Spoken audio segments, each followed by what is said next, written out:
इतिहास में serial killing की घटनाएं काफ़ी पुरानी हैं। सीरियल किलर ठग बहराम से लेकर बिकनी किलर चार्ल्स सोब्रास तक अनेक नाम हमारे सामने हैं। ट्रुथ सागा ऐसी ही घटनाओं पर एक सीरीज पेश कर रहा है। इस कड़ी में आज पेश है कुख्यात सीरियल किलर और रेपिस्ट उमेश रेड्डी, जिसने करीब 18 औरतों को मौत के घाट उतारा था। साल 1998 फरवरी की 28 तारीख 8 साल का सुरेश स्कूल की छुट्टी के बाद दौड़ता हुआ घर पहुंचता है।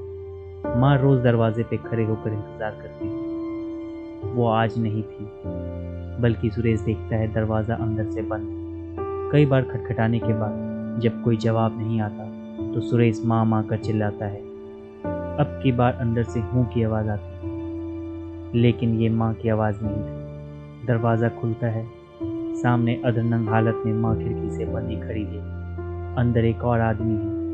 सुरेश कुछ पूछ पाए इससे पहले ही वो आदमी कहता है, तुम्हारी माँ पर भूत का साया है, इसलिए उसे खिड़की से बांध कर रखा है। 8 साल का सुरेश कुछ समझ पाता इससे पहले ही वो आदमी घर से निकल जाता है, ये कहते हुए कि डॉक्टर को बुलाने जा रहा है। घटना के पूरे 7 साल बाद एक और बार सुरेश का इस आदमी से आमना सामना होता है। अदालत में उमेश रेड्डी नाम का ये आदमी सिर्फ सुरेश की माँ का गुनहगार नहीं था, बल्कि इसकी गिनती उन लोगों में होती थी जिन्हें सीरियल रेपिस्ट या सीरियल किलर कहा जाता है। अपनी ज़िंदगी में 18 या शायद उससे भी ज़्यादा औरतों का रेप और हत्या करने वाला ये व्यक्ति कौन था, या कहे कौन है, जानेंगे आज के एपिसोड में। 90 के दशक में कर्नाटका में उमेश रेड्डी का ऐसा हाहाकार था कि उसे एक स्पेशल नाम दिया गया, जैक द रिपर। मूल रूप से यह नाम 19वीं सदी में लंदन में सक्रिय एक सीरियल किलर का था, जिसकी कभी पहचान नहीं हो पाई।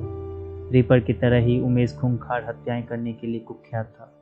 एसीपी अब्दुल अजीम ने उमेश को पहली बार पकड़ा था। इंडियन एक्सप्रेस की एक रिपोर्ट में अजीम बताते हैं, उमेश का खौफ कुछ ऐसा था कि उसके जैसा दिखने वाला कोई भी व्यक्ति दिख जाए तो पुलिस स्टेशन की घंटियां घनघना उठती थी। उमेश रेड्डी उर्फ रजुलू उर्फ रमेश उर्फ वेंकटेश की पैदाइश साल 1969 में कर्नाटका के चित्रदुर्गा जिले में हुई। इसके आगे उमेश की जिंदगी को लेकर कुछ साफ साफ नहीं मिलता, सिवाय इसके कि उसने सीआरपीएफ में नौकरी ज्वाइन की थी और उसकी पहली ज्वाइनिंग जम्मू कश्मीर में हुई थी। यहाँ कमांडेंट हाउस में गार्ड की ड्यूटी करने के दौरान उसने अपना पहला गुनाह किया। कमांडेंट की बेटी से रेप के प्रयास के चलते उसे गिरफ्तार कर लिया गया, लेकिन वह किसी तरह भागकर वापस कर्नाटका आ गया। इसके बाद 1996 में उसकी नौकरी डिस्ट्रिक्ट आर्म रिजर्व में लगी। जाहिर था कि भर्ती के दौरान बैकग्राउंड चेक नहीं किया गया था। द हिंदू अखबार की एक रिपोर्ट के अनुसार उमेश अपनी शिकार को चुनने के लिए काफ़ी प्लानिंग करता था। वह सुबह 11 बजे से लेकर शाम 3 बजे के बीच, जब घर में और कोई ना हो, तब घर की अकेली गृहिणियों को शिकार बनाया करता था। अक्सर घर में घुसने के लिए वो पानी मांगने या पता पूछने का बहाना बनाता। इसके बाद चाकू की नोक पर वे औरतों के साथ रेप करता और फिर उनकी हत्या कर डालता। कई वारदातों में उसने मृत शरीर के साथ भी रेप किया था। पुलिस में काम करते हुए उमेश को पुलिस के तौर तरीकों का अंदाज़ा था, इसलिए हत्या करने के बाद वे औरतों के जेवर लेकर चंपत हो जाता, ताकि ऐसा लगे कि हत्या लूट के इरादे से की गई है, जैसा कि अधिकतर सीरियल किलर करते हैं। हत्या के बाद वो एक निशानी भी अपने साथ लेकर जाता, यानी मृत महिला के अंडरगारमेंट्स। रिपोर्ट के अनुसार उमेश को पुलिस ने जितनी बार गिरफ्तार किया, उसने अपने कपड़ों के अंदर महिला के अंडरगारमेंट्स पहने हुए थे। साल 1996 में नौकरी लगने के 4 महीने के अंदर ही उसने एक बार फिर एक लड़की से रेप का प्रयास किया। लड़की इस दौरान स्कूल से घर की ओर जा रही थी। उसने उमेश के सर पर एक पत्थर मारा और वहां से भाग गई। इसके बाद 6 दिसंबर 1996 को उसने अगली वारदात को अंजाम दिया। उसी मोहल्ले में उमेश ने 16 साल की एक और लड़की को अपना शिकार बनाया और इस बार वो सफल भी हो गया। इत्तेफाक ऐसा बना कि अगली साल रिपब्लिक डे के परेड के दौरान उस लड़की ने उमेश को पहचान लिया। लड़की की शिकायत पर उमेश को गिरफ्तार कर नौकरी से बर्खास्त कर दिया गया। मार्च 1997 में कोर्ट के आदेश के तहत उमेश को बेल्लारी जेल में ट्रांसफ़र किया जा रहा था। इस दौरान वो पुलिस को चकमा देकर भाग निकला। इसके बाद उसने बेंगलोर में एक इनकम टैक्स ऑफिसर की पत्नी की हत्या को अंजाम दिया। इसके अलावा उसने अहमदाबाद और बड़ौदा में 3 और लड़कियों को अपना निशाना बनाया। उमेश की अगली गिरफ्तारी 7 जुलाई 1997 को हुई। पुलिस को उस दौरान शिकायत मिली थी कि महिलाओं के अंडरगारमेंट्स जो सूखने डाले गए थे चोरी हो जा रहे हैं। इस मामले में पुलिस ने उमेश को रंगे हाथ पकड़ा तो उसके घर से औरतों के अंडरगारमेंट्स का एक गठरा मिला। पुलिस को तब उसने अपना नाम रमेश बताया। पुलिस जब उसे पूछताछ के लिए ले जा रही थी, वो एक बार दोबारा भाग निकला। पुलिस ने अपनी इस लापरवाही को दबाने की कोशिश की, लेकिन तब उमेश के पिता ने खुद इस मामले में हाई कोर्ट में एक पिटीशन डाली, जब जाकर 2 पुलिस वालों को बर्खास्त कर रमेश के नाम पर एक लुकआउट नोटिस जारी किया गया। पुलिस की कैद से भागकर उमेश लगातार हत्याओं को अंजाम देता रहा। 28 फरवरी 1998 को उसने जयश्री सुबैया नाम की एक औरत को उसके घर में ही रेप कर मार डाला।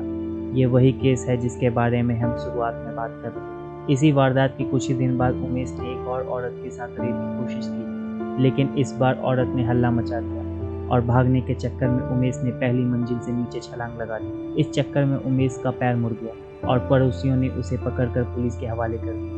1999 में उमेश एक बार फिर पुलिस की कैद से भागने में सफल हो गया। उसे दोबारा पकड़ा गया। इसके बाद 2002 में उसने एक और बार भागने में सफलता हासिल की। एक दूसरे मामले में पुलिस उसे बस से बेल्लारी से बेंगलोर ले जा रही थी। टाइम्स ऑफ इंडिया की रिपोर्ट के अनुसार उसे बस से ले जाया जा रहा था, जब उसने साथ चल रहे पुलिस वालों को शराब और चिकन खिलाकर दोस्ती कर ली। इसके बाद बस एक ढाबे पर रुकी।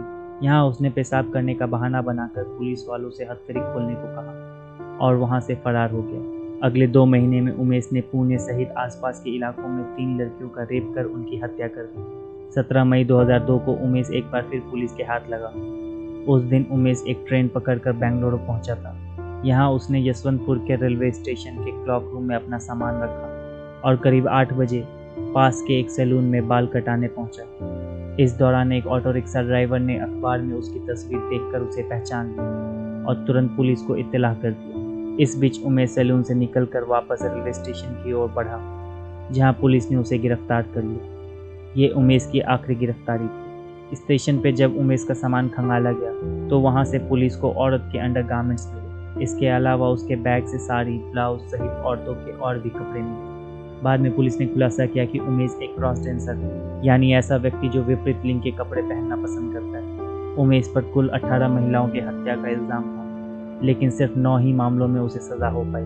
बाकी मामलों में पुलिस के पास पर्याप्त सबूत नहीं। 26 अक्टूबर 2006 को बेंगलुरु फास्ट ट्रैक कोर्ट ने उसे फांसी की सजा सुनाई। अदालत में उमेश ने बयान दिया कि वो पैसों के खातिर ये सब कर रहा था ताकि मां का इलाज कर सके, लेकिन अदालत ने माना कि पुलिस की गिरफ्तारी से बार बार फरार होकर उसने हत्याओं को अंजाम दिया। इसका मतलब ये था कि उसे अपने किए पे कोई पछतावा नहीं था। चूंकि फांसी का मामला था, इसलिए केस हाई कोर्ट पहुंचा। अक्टूबर 2007 में कर्नाटक उच्च न्यायालय की डिवीजन बेंच ने इस मामले को सुना, लेकिन इस केस में दोनों जजों की राय भिन्न थी। इसके बाद मामले को 3 जजों की बेंच के पास ले जाया गया। यहाँ बहुमत से फांसी की सजा बरकरार रखी गई। 1 फरवरी 2011 को सुप्रीम कोर्ट ने भी इस मामले में हाई कोर्ट के फैसले को बरकरार रखा। इसके बाद उमेश ने राष्ट्रपति के आगे क्षमा याचना की अपील की। 2013 को वो भी खारिज हो गई। 2016 को उसने एक और पिटीशन डाली, जिसे सुप्रीम कोर्ट ने फिर रिजेक्ट कर दिया। इसके बाद उमेश के फांसी का रास्ता लगभग साफ हो गया था, लेकिन उसने मानसिक रूप से विक्षिप्त होने का दावा कर हाई कोर्ट में एक और अपील दायर कर दी। सितंबर 2021 को इसे भी रद्द कर दिया गया। आपके मन में एक सवाल उठ सकता है, उमेश को इतनी बार कोर्ट जाने का मौका क्यों मिल रहा है? तो इसके पीछे कानून और न्याय की मूल अवधारणा है। आमतौर पर न्याय का अर्थ बदला लेने से ले लिया जाता है, लेकिन कानून और सजा का सिस्टम इसलिए नहीं बनाया गया कि मुजरिम से बदला ले लिया जा सके। सजा का प्रावधान इसलिए बनाया गया है ताकि अपराधी सजा के दौरान खुद में बदलाव और सुधार लाकर दोबारा समाज में शामिल हो सके। बहरहाल वर्तमान यानी 2022 में उमेश की अपील सर्वोच्च न्यायालय में लंबित है और अदालत के फैसले के बाद ही उसे फांसी हुई।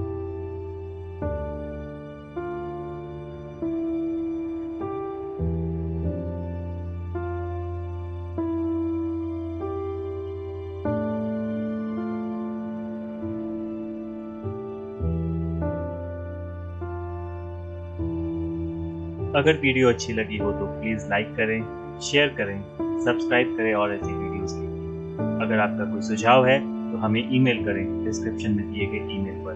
धन्यवाद।